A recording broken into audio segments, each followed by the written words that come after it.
It started on a rainy autumn evening when Sarah moved into her new apartment on the third floor of an old building in the heart of the city. The space was small, with creaking hardwood floors, a single bedroom, and a closet that took up nearly the entire wall. Though the apartment bore the marks of age, peeling wallpaper, a persistent, musty smell, and an unsettling silence, Sarah convinced herself that she was simply embracing the charm of an older home. She had no idea that her new beginning would soon become a waking nightmare. In the first few days, everything seemed normal. Sarah spent her afternoons arranging her few belongings, painting the walls in soft pastels, and dreaming of peaceful nights ahead. Yet as dusk settled each day, she began to notice small, inexplicable disturbances. At first, it was a faint sound, a soft, almost imperceptible creak from the direction of the closet whenever she passed by. She assumed it was just the building settling, but then objects in her apartment started to vanish. A favorite mug here, a book there. Items that she distinctly remembered placing on a shelf would later be found in odd spots. Most unsettling of all was the closet door itself. Often, after she had carefully closed it, she'd return to find it slightly ajar, as if disturbed by an unseen hand. At night, Sarah felt as though she was being watched. Lying in bed, the silence was heavy, broken only by the intermittent drip of rain against the window. She'd catch a glimpse of movement out of the corner of her eye, a dark shape that disappeared when she turned to look. Sleep became a torturous game of vigilance, and the once welcoming apartment turned into a stage for her mounting fears. One particularly stormy night, as wind howled through the narrow streets below, Sarah sat at her small dining table, an open journal in front of her, trying to make sense of the strange occurrences. The lights flickered, and for a split second, she swore she saw a shadow move behind the closet. She dismissed it as a trick of the light, a product of her overactive imagination. But then came the dream, vivid and unsettling. In it, a gaunt man with hollow eyes beckoned silently from within a dark space, his presence both mournful and menacing.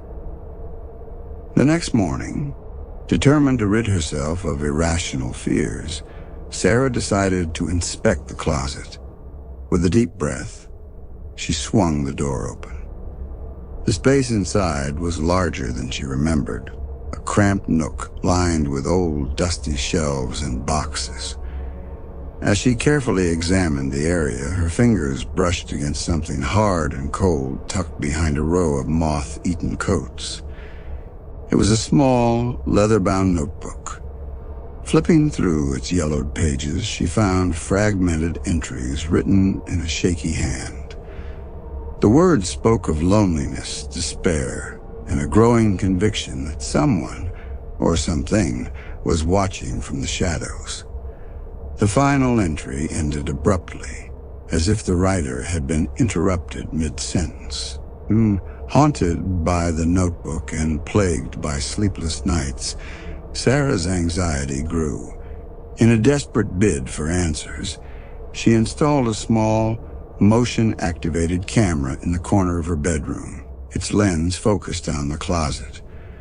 For days, she reviewed the footage in the dim glow of her laptop, each night a mix of anticipation and dread. At first, nothing unusual occurred, only the static hum of night sounds. But on the third night, the camera captured something impossible. A faint, indistinct silhouette emerging from the closet, just as the clock struck midnight. The figure stood motionless for several minutes, its form blurred in the low light, before retreating into darkness. Sarah rewound the footage repeatedly, trying to catch a glimpse of the face or any defining features. Each time, the figure remained shrouded in mystery, a silent sentinel in her own home. The realization sent a chill down her spine. Someone or something was inhabiting the shadows of her apartment, hidden in plain sight. Determined to reclaim her sanctuary, Sarah decided she would confront the entity. That night, armed with only a flashlight and a shaky resolve, she sat before the closet, her eyes straining in the darkness. "Who are you?" she whispered into the silence. Her voice trembled with a mix of anger and fear. Minutes stretched into an eternity, and just as she was about to dismiss the encounter as a figment of her imagination, the closet door began to creak open slowly. In the dim beam of her flashlight, a man stepped forward. His features were gaunt and drawn, eyes reflecting deep sorrow mingled with a cold, unnerving intensity. He made no move to speak. Instead, he simply stared at her. The air between them grew thick with tension and unspoken stories. For a long, unbearable moment, they simply looked at one another as if caught in a silent exchange of past and present. Then, just as suddenly as he had appeared, the man retreated back into the depths of the closet, leaving Sarah trembling and alone. Shaken by the encounter, Sarah sought answers. She visited the local archives and pored over old newspaper clippings, hoping to learn more about the apartment's history. What she discovered was a tale of sorrow and isolation. Decades earlier, the apartment had belonged to a man named Edwin Carter, a reclusive individual known to the neighbors only by his distant, melancholic demeanor. Rumors had swirled about Edwin's descent into madness after a series of personal tragedies: the loss of his beloved wife, the shattering of his dreams, and the isolation that drove him to withdraw from the world. One night, neighbors reported hearing anguished cries from his apartment, and by morning, Edwin had vanished without a trace. His disappearance was never solved, and the apartment sat empty for years before being rented out to Sarah. The notebook from the closet, Sarah now realized, was likely Edwin's. Its pages held the record of his tormented inner world, a world in which he had felt condemned to an existence of perpetual solitude. In his final days, it seemed, he had taken refuge in the very shadows of his old home, a ghost of his former self, unwilling to leave even in death. One final confrontation loomed on a night when the storm outside seemed to mirror the turmoil within Sarah's heart. The wind rattled the window panes, and the familiar creak of the closet door filled the apartment with a foreboding sound. Sarah, resolute yet terrified, armed herself once more with the flashlight and the camera, intent on finally confronting the man who haunted her nights. As midnight approached, she sat vigil before the closet. The minutes were heavy with anticipation. Suddenly, the door slid open, and the gaunt figure emerged again. This time, Sarah did not recoil. "Edwin?" she ventured, her voice trembling but determined. The man paused, his eyes searching hers as if trying to recall a long-forgotten memory. In that silent moment, an overwhelming sorrow seemed to pass between them, a tragic recognition of a life lost to despair. Then, as if freed from an eternal burden, Edwin slowly raised a hand, beckoning her to follow. With cautious steps, Sarah followed him into the darkness behind the closet door. She found herself in a narrow, hidden passage lined with relics of a bygone era, faded photographs, scattered letters, and personal effects that spoke of a life once filled with love and hope. The air was heavy with the scent of dust and regret. At the end of the corridor, a small, dilapidated room awaited, a shrine to the man who had lived and died within these walls. There, on a rickety table, lay a sealed envelope addressed to the future. With trembling fingers, Sarah opened it.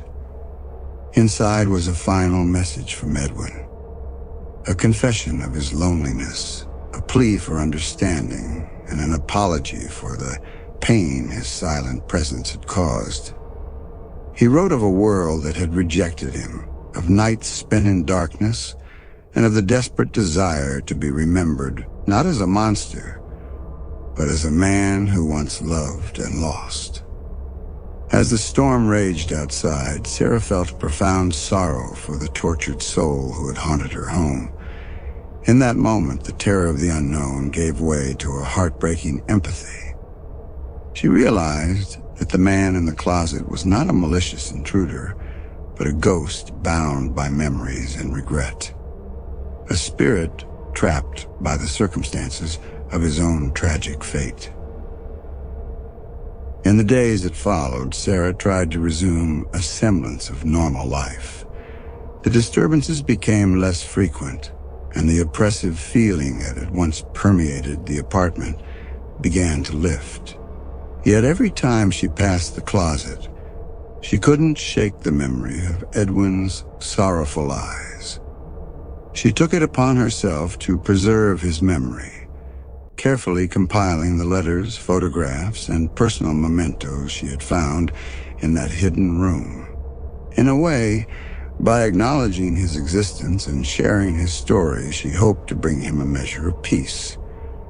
Neighbors later recalled seeing a light flicker in Sarah's apartment late at night, a soft, warm glow, as if someone were tending to a long-forgotten flame. To those who knew nothing of Edwin's past, it was merely a quirk of an eccentric tenant. But for Sarah, it was a quiet reminder that even in the darkest corners of our lives, every soul, no matter how lost, deserves to be seen, heard, and remembered. Over time, the apartment regained its quiet dignity, no longer a stage for hidden horrors, but a place where the past and present gently converged. And though the man in the closet had long since faded from view, his presence lingered, a somber echo of a tragic life, urging those who encountered his story to look beyond the terror and see the fragile humanity beneath. Years later, Sarah would often find herself standing before the old closet, a bittersweet smile on her lips. The memory of Edwin had become a part of her, a lesson in compassion, in the understanding that the most frightening apparitions sometimes emerge not from malicious intent, but from the desperate need to be remembered. In the quiet moments before dawn, as the first light crept through the window, Sarah whispered a silent promise to never forget the man in the closet, whose tragic story had forever changed the way she viewed the shadows in her own life.